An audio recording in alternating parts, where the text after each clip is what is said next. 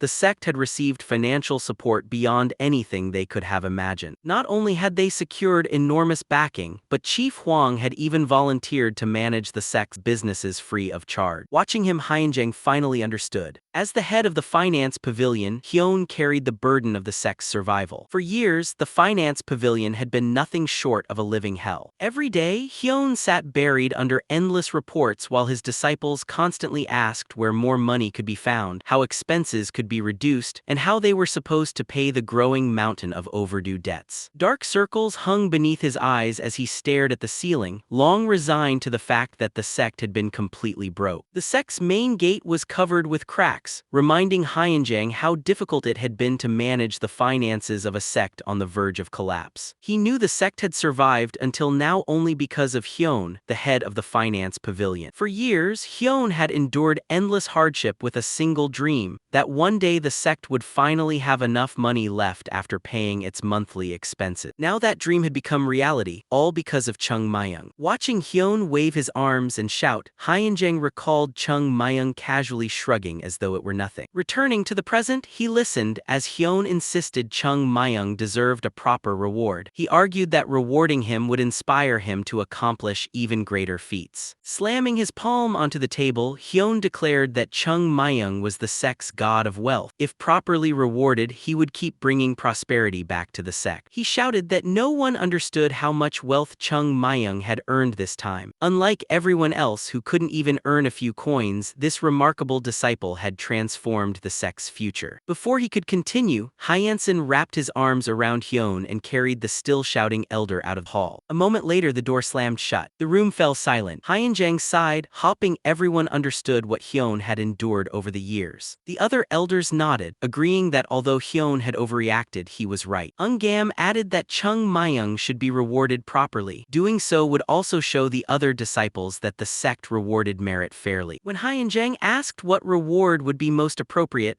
Eungam suggested appointing Chung Myung as the sect's official messenger to the Yunha Trade Guild, since he already enjoyed Chief Hwang's trust and would always be welcomed with honor. Hyeonjang nodded thoughtfully. He then proposed granting Chung Myung permission to learn the Plum Blossom Sword ahead of schedule since it was the sect's signature technique, or allowing him unrestricted access to the library. The remaining elders exchanged thoughtful glances. Just then, the finance pavilion chief burst back into the hall, threw open the door, and shouted that they should simply give Chung Myung money. He complained that everyone was overthinking the matter when the answer was obvious. Money was the best reward. Before he could continue, Hyeonsen hurried over and covered his mouth. The door slammed shut once again. Hyeonjang quietly stared at the closed door, thinking that the sect seemed to grow stranger with each passing day. High atop a steep mountain, Chung Myung stood beside Chief Hwang. Looking down at the sect, Chung Myung remarked that the old merchant had become quite the actor. Chief Hwang smiled and asked whether they were now in the same boat. Chung Myung looked back at him and scoffed, asking who he thought he was to share a boat with him. He had only happened to save his life, and now Chief Hwang should speak with the sect leader instead. Chief Hwang calmly replied that he had no interest in sharing a boat with the sect. Surprised, Chung Myung looked at him. The merchant explained that he was only interested if Chung Myung was on it. Chuckling, Chung Myung said the old man was overestimating him. Chief Hwang gazed toward the sect before saying that he had lived his entire life as a merchant and intended to remain one until his last breath. A merchant's greatest weapon, he said, was the ability to judge people. Meeting Chung Myung's eyes, he explained that if his judgment had been poor, he would have failed long ago. Even if everything that had happened were merely luck, he would eventually pay the price for believing it. If that day came, he would have no regrets. Narrowing his eyes, Chief Hwang asked whether, if his judgment was correct, only good things awaited both the Yunha Trade Guild and the sect. Chung Myung raised raised an eyebrow before slowly lifting a hand to his face. He admitted that he agreed. Then he told Chief Huang never to use phrases like "we're in the same boat again" because he disliked them. Closing his eyes, he explained that people who casually spoke of loyalty were often the first to betray others. Looking into the distance, he remembered walking beside his comrades as countless people praised them and shed tears when they volunteered to save the world. Yet when they truly needed help, no one reached out. Everyone only watched, shouted, and complained. Returning to the present, Chung Myung glanced at Chief Huang. The merchant smiled faintly and admitted that he disliked such words as well. Looking toward the horizon, he said that a merchant could leave the boat whenever he wished. Then he turned slightly toward Chung Myung. However, as long as they shared the same destination, there was no reason to abandon the journey. If two people rode together, they would simply reach it faster. Hearing that, Chung Myung raised an eyebrow in surprise. After a brief pause, Chung Myung looked away and admitted that Chief Huang was right. There was nothing wrong with working toward the same goal. Hearing that, Chief Huang lowered his gaze, convinced they shared the same way of thinking. He believed supporting the sect would ultimately benefit the Yunha Trade Guild, but only if they maintained their relationship with Chung Myung. In his eyes, the sect had already begun rising from its knees. The old merchant looked at the young swordsman who was quietly gazing into the distance, then turned his own eyes toward the same horizon. The mountain was peaceful beneath drifting clouds. Breaking the silence, Chief Huang declared that the Yunha Trade Guild would devote all its strength to supporting the sect. He then asked whether Chung Myung understood what that meant. Chung Myung glanced at him and asked if that meant the guild would become an enemy of the Southern Edge sect. Chief Huang calmly admitted that it did. Frowning slightly, Chung Myung told him not to expect repayment for something no one had asked him to do. Chief Huang closed his eyes and replied that he expected no repayment. He simply wanted Chung Myung to know the consequences of his decision. Smiling, Chung Myung answered that he understood. The two laughed together. Deep down, however, each regarded the other cautiously. Chief Huang thought that Chung Myung was an incredibly cunning snake, while Chung Myung wondered whether the merchant truly believed he could outsmart him. Outwardly, they continued smiling at one another. After a moment of silence, Chief Huang turned toward Chung Myung. He said the young swordsman was extraordinary and that there was no one else his age like him anywhere in the world. Expressionless, Chung Myung thought that the merchant was right. There truly could never be another person like him. After all, who else had died once and returned to life? Chief Huang then warned him to conceal his true ability. The world, he said, was a frightening place filled with greed and evil. He imagined countless people willing to betray, deceive, or even sell another person's life for profit. Once Chung Myung revealed his talent, countless people would try to approach him for their own gain. Chuckling, Chung Myung smiled and insisted the old merchant was overestimating him. He was only an ordinary boy. Chief Huang merely smiled to himself. After a brief pause, he bowed politely and said it was time for him to leave. After saying that, Chief Huang turned to leave. Before he could go, Chung Myung called out to him. Smiling, he said there was something he wanted Chief Huang to look into and asked if it was possible. Sometime later, Chief Huang descended the mountain, leaving the sect. He stopped for a moment and looked back at Chung Myung, who still stood at the mountain peak. Without taking his eyes off him, the merchant thought that the young swordsman was a true monster. Although he could not see what was going on inside Chung Myung's mind, it was hard to believe he was really just a child. Chung Myung silently watched the sect below. Chief Huang looked back once more and thought that place might as well be called a dragon's lake. In his mind, he imagined a dragon hidden beneath calm waters. He believed he was the first person to realize that such a dragon was concealed within the seemingly insignificant sect. If he made proper use of that knowledge, the Yunha Trade Guild could become the greatest merchant guild in the world. Just then, his son approached and asked whether the conversation had gone well. Chief Huang looked at him before quietly saying that he had changed his plans again. Glancing back toward Chung Myung, he added that they had much more work to do. It was time to lay the foundation for the future. His son immediately followed him.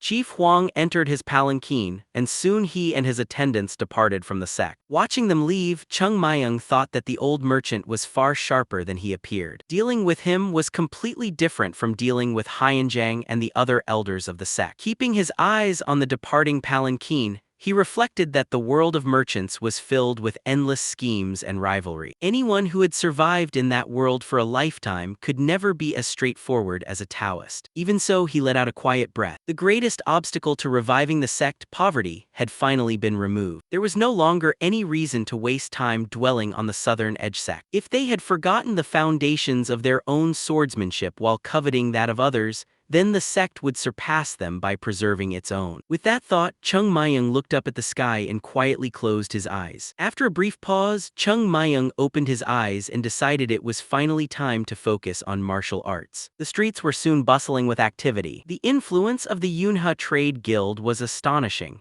Within only a few days, they stabilized the sect's struggling businesses, something the sect could never have accomplished on its own. The shops were crowded with customers, every table in the restaurants was occupied, and experienced merchants quickly restored the marketplace to life. Thanks to them, even the head of the finance pavilion never lost his smile. At last, stability returned to the sect. Days passed peacefully. Like a calm river, life settled into a steady rhythm. In front of the main hall, every disciple gathered for training. With heavy stones strapped to their backs, they struggled through push-ups as sweat poured down their faces and every muscle trembled. Sitting atop a large rock, Chung Myung ordered them to do one more repetition. The exhausted disciples cried out that he had already promised the last one and that they would die at this rate. Crossing his arms, Chung Myung replied that no one had died yet. As he shifted his weight, the disciple beneath him struggled with all his strength to complete another push-up. Watching the effort, Chung Myung smiled with satisfaction. Nearby, Gul forced himself through another repetition. A few moments later, he finally pushed himself up. Across from him, Jung smiled through his exhaustion. Clapping his hands together, Chung Myung announced that everyone would continue training their bodies together every morning at dawn. At first, he had doubted whether simple physical conditioning would help swordsmen. Since the sect's swordsmanship relied on speed and illusion,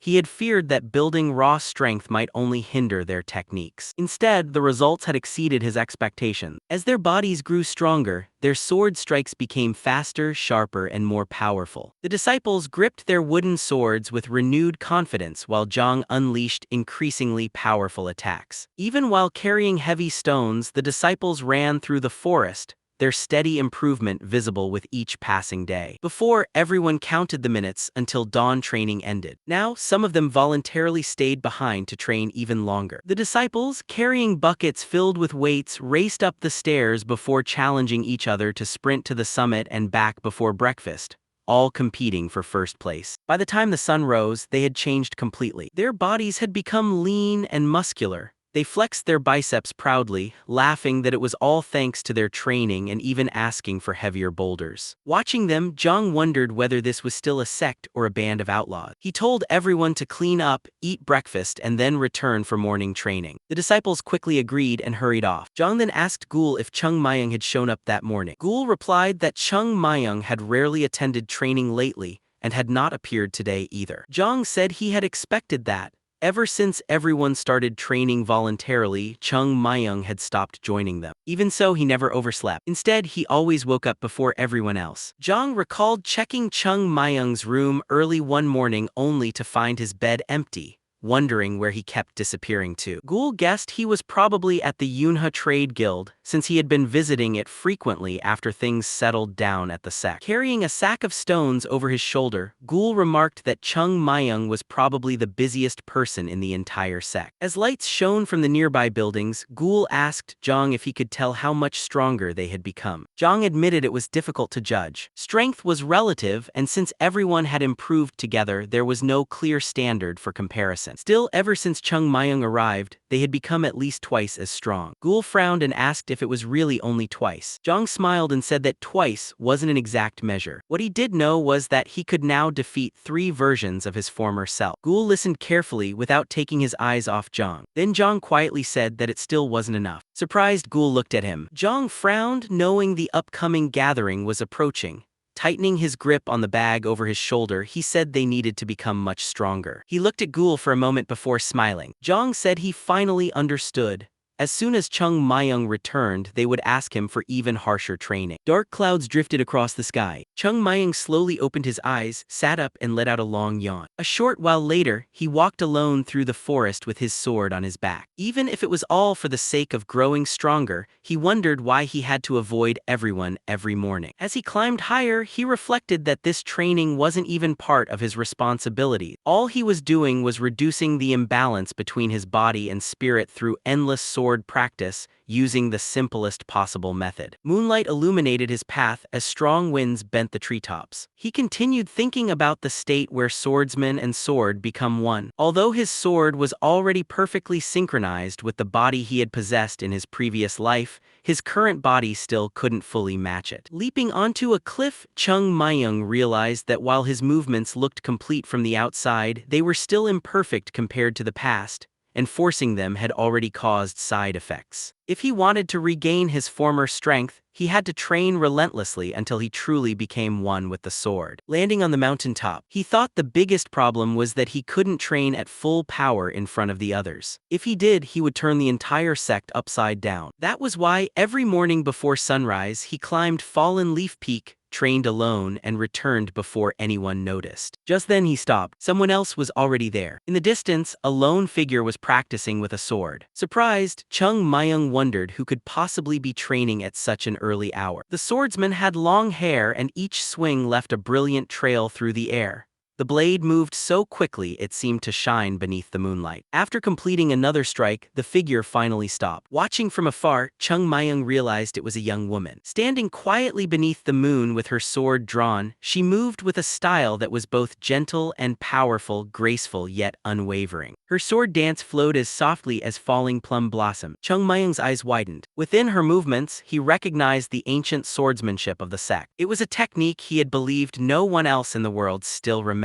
As the young woman resumed her training, Chung Myung silently watched, realizing that the long-forgotten art of the sect was unfolding before his eyes once again. Smiling, Chung Myung realized that what mattered wasn't the technique itself, but the meaning contained within the sword. Before he could finish the thought, the girl's eyes flashed. In an instant, she charged toward him, shouting to know who was there as her sword slashed past his head. She stopped directly in front of him. Chung Myung's expression changed as he sighed to himself. His mood was ruined. He had allowed a mere disciple to notice his presence, leaving no trace of the great swordsman he once was. The girl glared at him and demanded to know who he was, saying she had never seen him before. Frowning, Chung Myung wanted to ask the same question. At first, he assumed she was a disciple of the sect. Looking closer, he spotted the sect's emblem on her robe. Then his eyes widened. He couldn't help staring at her face. She possessed a beauty capable of captivating anyone. Even with a sword pressed against his neck, he found himself thinking that during more than 50 years of his previous life, he had traveled across the world and rarely met someone so beautiful. If he had truly been an ordinary young man, he might have frozen on the spot. Crossing his arms, he simply admitted to himself that she was beautiful. At that moment, the girl pressed her sword closer, leaving a thin cut on his neck as she demanded an answer. Calmly, Chung Myung replied that he was wearing the sect's uniform. Surprised, she slowly eased the blade away. Chung Myung pointed at the emblem on his robe. The girl said she had never seen him before and asked if he was really a third-generation disciple. He answered without hesitation that he was. She kept her sword raised and pointed out that third-generation disciples were forbidden to leave the sect after sunset. Chung Myung calmly replied that he had permission from the sect leader. The girl stared at him in disbelief and asked if the sect leader had truly given such permission to a third-generation disciple. He answered yes. Frowning, she accused him of lying. Without the slightest fear, Chung Myung told her she was free to verify it herself. He then asked whether any disciple would dare use the sect leader's name in a lie. Using 2 fingers, he gently moved the blade away from his neck and remarked that it was remarkably sharp. The girl immediately withdrew her sword. Dark clouds drifted across the night sky as she sheathed her weapon and told him that no one was allowed to watch her training. Chung Myung touched the cut on his neck and replied that until yesterday this had been his training ground, yet she had appeared out of nowhere and was now acting as if he were the one at fault. He asked what he was supposed to say to that. She answered that he should have left the moment he noticed her. Keeping his eyes on her, Chung Myung replied that a stranger wandering near the sect naturally deserved to be investigated. He asked if that wasn't common sense. The girl frowned. Seeing her reaction, Chung Myung realized she was genuinely angry. She bit her lip before suddenly turning away. Watching her, Chung Myung concluded that while her sword was well honed, her tongue was not.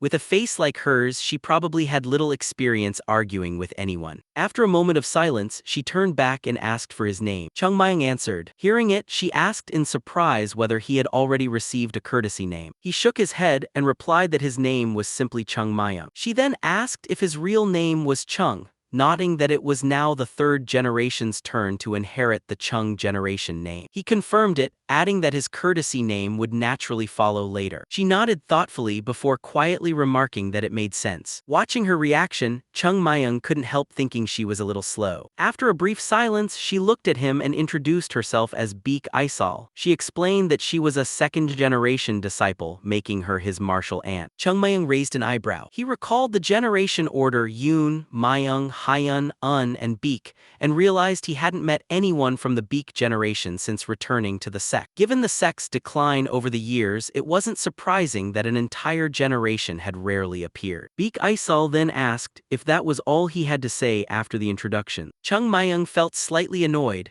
wondering if being younger was somehow a crime. Even so, he folded his arms and politely replied that it was a pleasure to meet her, Martial Aunt Isal. Chung Myung noticed the sun rising over the horizon and figured it was time for Beek Isal to leave. It was getting light, and she had spent enough time occupying someone else's training ground. As if she had heard his thoughts, Beek Isal turned to leave. She said she would confirm his story with the sect leader, and if he had lied, he should prepare for the consequences. Chung Myung watched her leave from the corner of his eye. She glanced back at him once before quietly remarking that he was a strange child. As she disappeared, Chung Myung wondered who she really was. With the sun climbing higher, he decided it was time to find another place to train. Later that morning, sunlight filled the dining hall. One disciple sighed, then another. A third did the same. Looking around, Chung Myung saw everyone sitting with their heads lowered. The gloomy atmosphere reminded him of the time he had turned the salted plum pavilion upside down. He asked Zhang what was going on. Zhang replied that their martial aunt had returned. Surprised, Chung Myung asked if he meant someone from the Beek generation and wondered why that was such a big deal. Zhang immediately warned him not to casually refer to the elders by their generation name, or they would surely scold him. Chung Myung looked puzzled. Zhang sighed and explained that the second-generation disciples had returned after spending time in secluded training, because the sect's facilities were too limited for proper large-scale cultivation. Chung Myung asked if all the others looked so depressed because every elder had a terrible personality and bullied the younger disciple. Zhang replied that the elders weren't the type to beat people. Chung Myung immediately asked who was. Zhang quietly told him to forget it. Gul then joined the conversation, explaining that everyone was worried because of the Huam meeting. Curious, Chung Myung asked what kind of meeting it was, joking that it sounded like a festival celebrating the end of the blooming season. Gul shook his head and explained that it was the gathering between the sect and the Southern Edge sect. Every 2 years, the two sects met to compare their achievements through friendly competition. Crossing his arms, Chung Myung said he vaguely remembered hearing about it. Zhang explained that the event had originally been held every 5 years to strengthen the friendship between the two sects, but over time it had turned into a competition where the second and third generation disciples exchanged martial skill. Zhang opened his eyes and admitted that calling it a friendly duel was an exaggeration. Another disciple at the table sighed and said they usually just got beaten, and the back injury he suffered 2 years ago still bothered him. Chung Myung turned toward him. The other disciples began talking among themselves, wondering how they would survive it again. Some complained that if they lost badly, the elders would become so furious that life in the sect would turn into pure misery. Lowering his head, Chung Myung asked if the elders couldn't fight personally because things would escalate too far, leaving only the second and third generation disciples to compete and take the punishment. Zhang nodded shamefully. That was exactly why the elders had gone into secluded training after the last event, hoping never to experience such humiliation again. Now they had returned, meaning the Huam meeting was approaching. Without lifting his head, Chung Myung quietly asked if that was really true. Then a grin spread across his face. He asked if that meant they would soon have a demonstration match against the Southern Edge sect. His chopsticks tightened in his hand as he realized this hadn't existed in his previous life. What was supposed to be a friendly exchange had become nothing more than an opportunity to expose the sect's weakness. His chopsticks snapped in half. Chung Myung wondered if the Southern Edge sect was deliberately trying to prove that the sect had grown weak. His hand trembled with anger.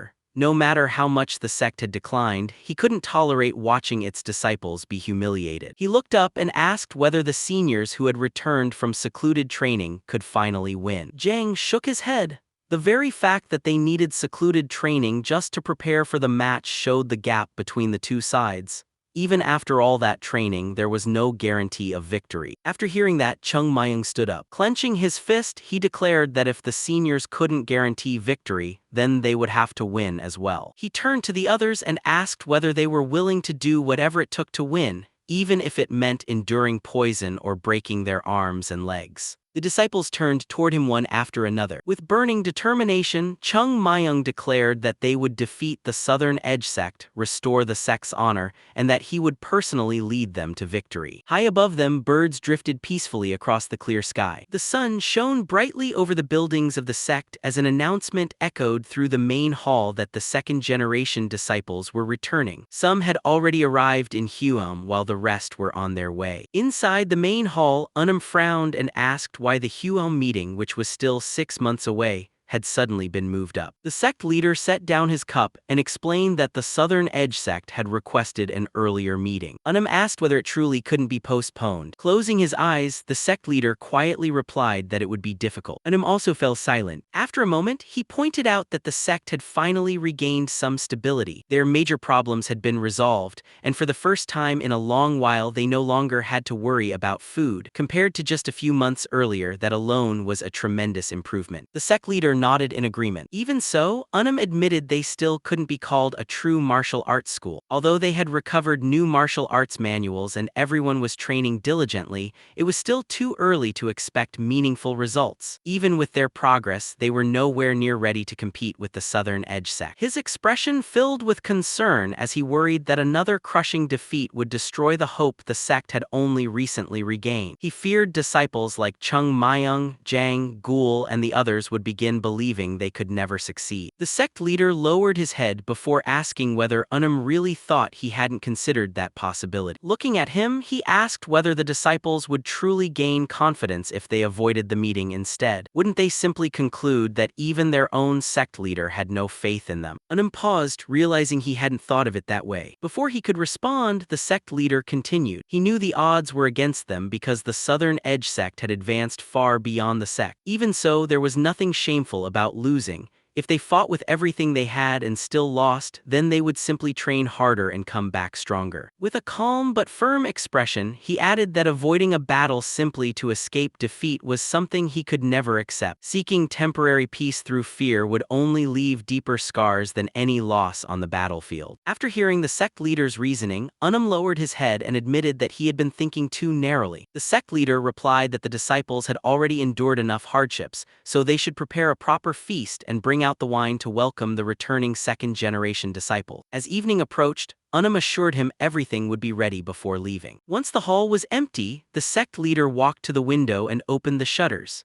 His eyes rested on the blooming red flowers outside as he quietly reflected that every breath felt as though thorns were piercing his heart. He feared the pain would only deepen with time before silently lowering his head. Mist drifted through the mountains while the training grounds remained empty. Inside the disciples' quarters, everyone discussed whether they could defeat the Southern Edge Sect. Gul confidently declared that they had all grown much stronger. Chung Myung agreed but jokingly showed only a tiny gap between his hands to describe their progress.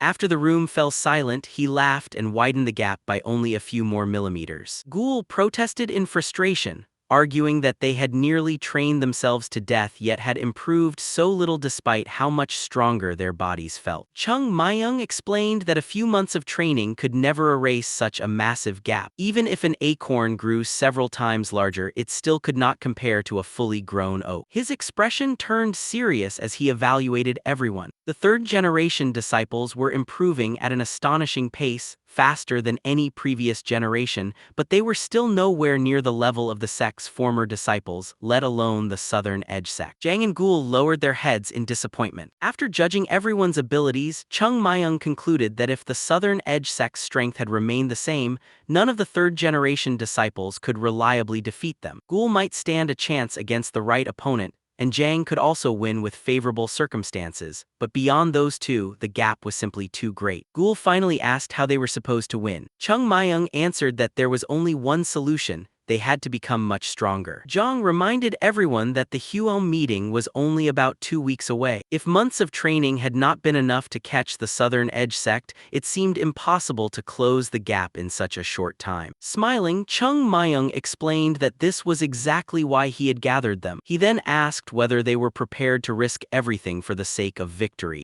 Outside, night had fully fallen, and a bright moon illuminated the mountains. The disciples gathered at the training grounds, wondering why Chung Myung had suddenly changed their training schedule and insisted on meeting in the middle of the night. They suspected the training would be even harsher than before, but considering how much they had improved, no one complained. Chung Myung arrived and confirmed that everyone was present. Zhang stepped forward, reporting that the group had assembled as instructed before asking what kind of training awaited them. Instead of answering, Chung Myung struck the ground with a wooden sword before calmly drawing a real sword from its sheath. The disciples froze in surprise. They stared at the weapon, wondering why he had brought out a real blade and what he intended to do. Chung Myung casually remarked that the training itself was nothing unusual. Then he rested the sword on his shoulder, his expression suddenly turning serious as he explained that they would have to train as if they were risking their lives. The disciples instinctively stepped back, convinced he had lost his mind. Ignoring their reactions, Chung Myung lowered the sword and declared that he would rather risk everything than watch the sect lose to the Southern Edge sect again. The second-generation disciples might be able to win on their own,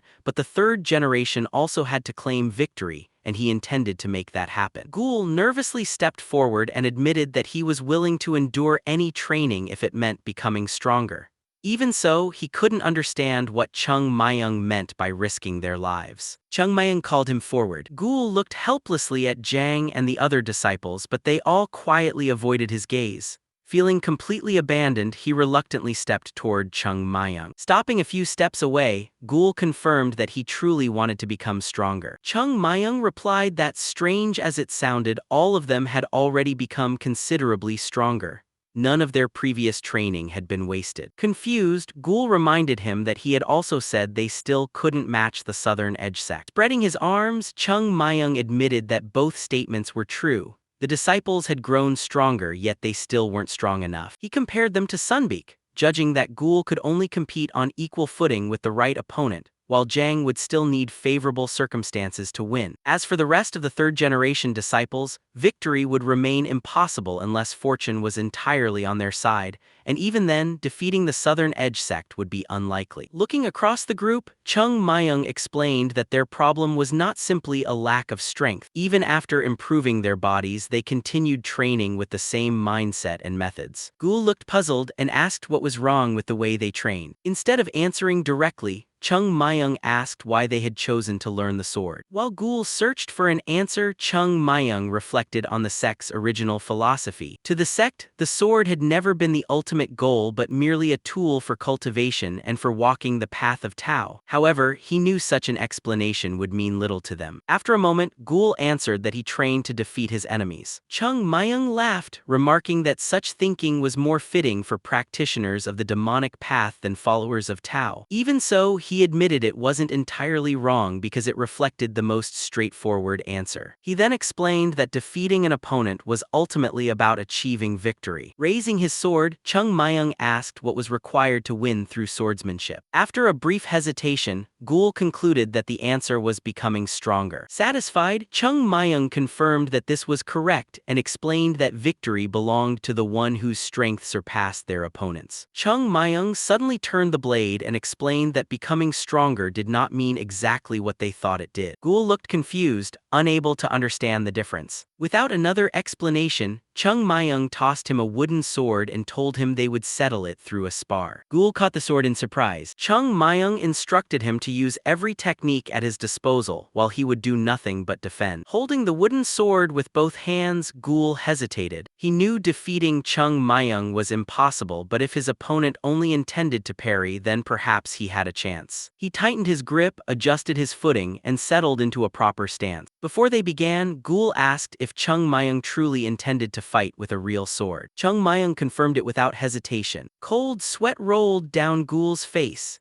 He wanted reassurance that the blade wouldn't actually cut him, but Chung Myung only laughed instead of answering. That vague response made Ghoul even more uneasy. Unable to get a clear promise, he finally asked for permission to begin. Chung Myung looked at him with slight amusement, surprised by his confidence after all the harsh training they had endured. At that moment, he noticed Ghoul's left hand trembling ever so slightly from nervousness, causing a faint smile to appear on his face. Taking a deep breath, Ghoul charged. In a single leap, he closed the distance while recalling every humiliating defeat Chung Myung had put him through during training. Putting those emotions aside, he immediately unleashed the Fallen Flower Sword technique. Chung Myung calmly dodged while inwardly remarking that the attack looked far more personal than Ghoul claimed. Without slowing down, Ghoul used the 7-star step to shorten the distance again before following with another strike from the Fallen Flower Sword technique. Watching the sequence, Chung Myung nodded inwardly. Ghoul had skillfully combined the 7-star step with the Fallen Flower Sword technique to maintain constant pressure.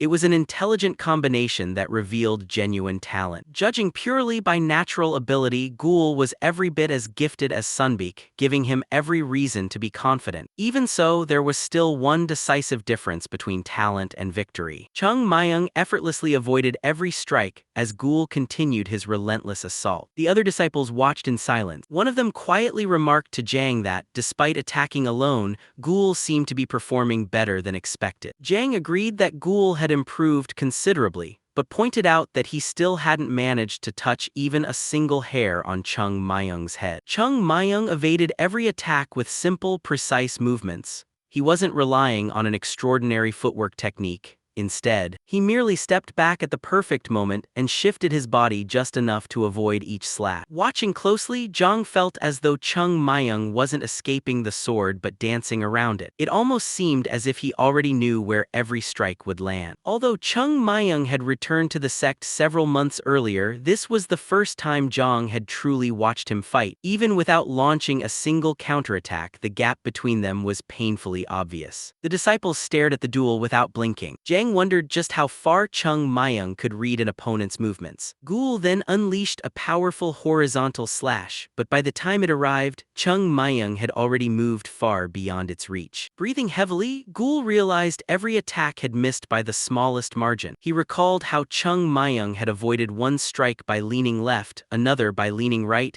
and yet another simply by bending backward. It was as though he knew every attack before it was launched. Stopping briefly, Ghoul gripped his sword with trembling hands. After all the brutal training he had endured, he had believed he was finally becoming strong. Yet now he felt as though none of that progress mattered. Sweat poured down his face as frustration consumed him. Surrounded by despair, he refused to accept reality. His sword and hands shook violently before rage finally overtook him. The blade suddenly became enveloped in sword chi. Without hesitation, Ghoul gathered all his strength and unleashed the most powerful strike he had ever performed. The resulting shockwave tore across the training grounds, reaching the walls of the sect. The watching disciples stood frozen in disbelief. A massive trench split the ground, a deep crater scarred the wall, and towering clouds of dust rose into the night sky. As Ghoul's attack ended, Chung Myung calmly raised his sword behind his head. Ghoul glared at him while the moonlight reflected off the blade. With an emotionless expression, Chung Myung judged that the duel was over. In the next instant, he swung a razor-thin slash shot toward Ghoul's face before stopping just short of his forehead. Even without making contact, the force of the strike rippled across the training grounds. The ground trembled and dust exploded in every direction. Ghoul collapsed where he stood, his body trembling uncontrollably. Resting the sword on his shoulder, Chung Myung asked whether he had finally experienced the feeling of standing on the edge of death. Still shaken, Ghoul admitted that he had felt completely helpless. Smiling, Chung Myung told him to rest before calling for the next disciple. Everyone instinctively stepped back. Jang looked around, hoping someone else had been chosen, only to realize the next opponent was him. Chung Myung warned them not to think they could escape the training. If they refused to step forward, he would personally drag them into it. Without waiting for a response, he charged. Before long, cries echoed throughout the sect under the bright moon. After defeating every disciple, Chung Myung gathered them together and asked Ghoul why he had failed to block an attack that had been launched openly in front of him. Ghoul clenched his teeth and admitted that the strike had simply been too fast and too powerful. Everything had happened before he even had time to think, making it impossible to react. Chung Myung nodded and pointed out that they already understood the problem. The real question was why they still couldn't overcome it. The disciples fell silent. Chung Myung then raised his sword and demonstrated the same strike once more. A powerful wave spread outward as the blade cut through the air. He explained that the technique itself was actually simple. Ghoul immediately recognized it as the same attack from their duel but couldn't understand why it now looked much slower. Chung Myung explained that watching a sword from the outside and facing it directly were completely different experiences. What seemed impossibly fast in battle was, in reality, one of the most basic strikes. Anyone who trained their body to the proper level could perform it. Chung Myung tapped the ground with his foot and explained that everything begins with proper footwork. A stable stance keeps the body balanced and allows power to flow correctly. He demonstrated the movement, showing how force travels from the legs through the body, combines with internal energy, and is released through the sword. With a single clean swing, a powerful shockwave spread across the training ground. Ghoul stared at the blade in disbelief. There was no flashy technique or impossible speed. Chung Myung had simply delivered a fast, precise downward strike without wasting a single movement. Recalling their duel, Zhang suddenly realized what Chung Myung had been trying to teach them. Instead of chasing complicated techniques, they should focus on combining solid fundamentals with a well-trained body. Chung Myung confirmed that their goal was to defeat an opponent with a single decisive strike. They had to fight as if there would never be a second chance, because failing to end the battle immediately could cost them their lives. Zhang finally understood why Chung Myung had sparred with them every day. Feeling the killing intent behind a real sword taught far more than words ever could.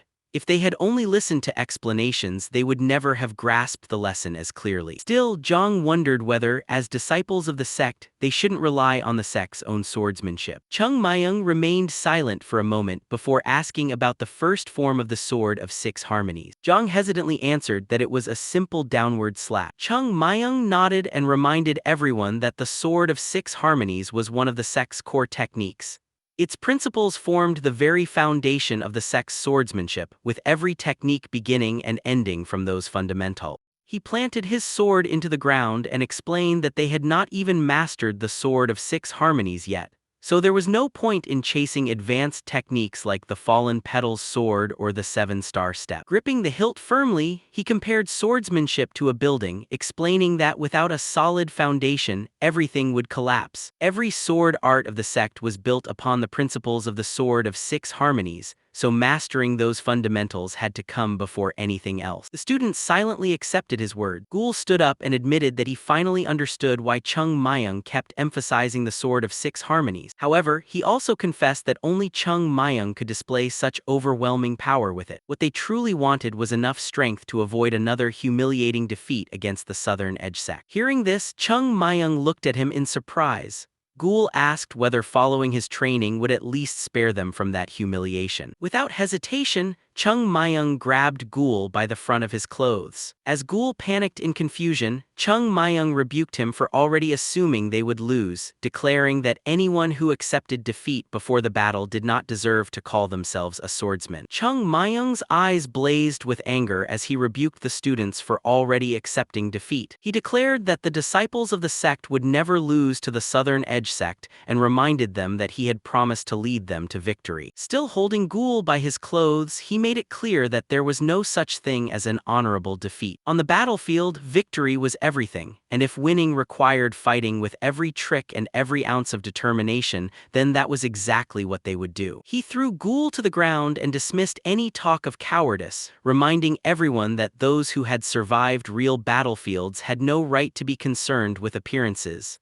They had to do whatever it took to win. The students stared at him in stunned silence as Chung Myung clenched his fist and declared that he would first beat that defeatist mindset out of them before teaching them how to defeat the Southern Edge sect. Chung Myung turned to the rest of the students and ordered everyone to pick up wooden swords. Their new training would begin with 10,000 slashes. The students were stunned by the number, but Chung Myung made it clear that enduring harsh training now was better than suffering defeat later. His thoughts drifted to the past, when the elders had once discussed whether he should take disciple. Although they acknowledged that his swordsmanship was too valuable to disappear, they also believed his brutal training methods were more like punishment than instruction. They joked that he believed anyone could improve if they were pushed hard enough, making him the last person who should teach children. Remembering how he had overheard the entire conversation only soured his mood. Returning to the present, Chung Myung climbed the mountain, reflecting that raising disciples was very different from teaching someone to walk by guiding every step yourself. If he wanted the sect to truly recover, he could not simply create talented individuals who depended on him. As he walked deeper into the forest, he realized he wasn't trying to grow flowers that would wither after his death. He wanted to restore the very soul of the sect so it would remain strong even without him. To him, blossoms were beautiful but fleeting, while roots remained hidden beneath the earth, silently sustaining the entire tree. Even so, he knew understanding that truth in words alone was not enough. With that thought, he came to a stop. Chung Myung returned to his usual training spot and looked around, wondering if the second-generation disciple would come back. Considering the early hour, he doubted she would appear. He looked at his reflection in the blade, drew his sword, adjusted his footing, and settled into a fighting stance. His only thought was to grow stronger, not to reclaim his former strength but to surpass it because his past power had not been enough. Closing his eyes, he recalled the battle against the Sky Demon. Even as the Plum Blossom Sword Saint, he had never been able to defeat that enemy alone. Without the combined efforts of countless warriors who had weakened the Sky Demon first, victory would have been impossible. He lowered his gaze and clenched his fist, wondering whether everything could have been different if he had possessed greater strength. When he opened his hand, he imagined it stained with blood. Memories of the sect leader, the elders, and his fellow disciples filled his mind. If he had been stronger, perhaps they all could have survived and continued their peaceful lives. Those memories reminded him that there was no guarantee another enemy like the Sky Demon would never appear. The next threat could be even more terrifying. If he wanted to protect the sect, he had to become stronger than anyone in the world, stronger than his former self and strong enough to surpass even the Sky Demon. In his mind, waves of demonic energy rushed toward him once again. Chung Myung opened his eyes without hesitation and cut through every attack with swift, precise strike. As the Sky Demon launched another barrage, Chung Myung leaped forward, rising to meet his greatest enemy head-on. In the next instant, Chung Myung cut down the Sky Demon with a single decisive strike. The illusion split in two before dissolving into a shower of pink light, leaving him alone in the silent clearing. He reflected on how the Sky Demon's martial arts had shattered everything he once believed, challenging his conviction that virtue alone was enough to overcome any obstacle. Landing lightly on the ground, he watched plum blossom petals drift through the air and realized that the only path forward was to surpass his own limits. Unbeknownst to him, Issel had been watching from behind a large tree. She stared in astonishment as the petals fell around.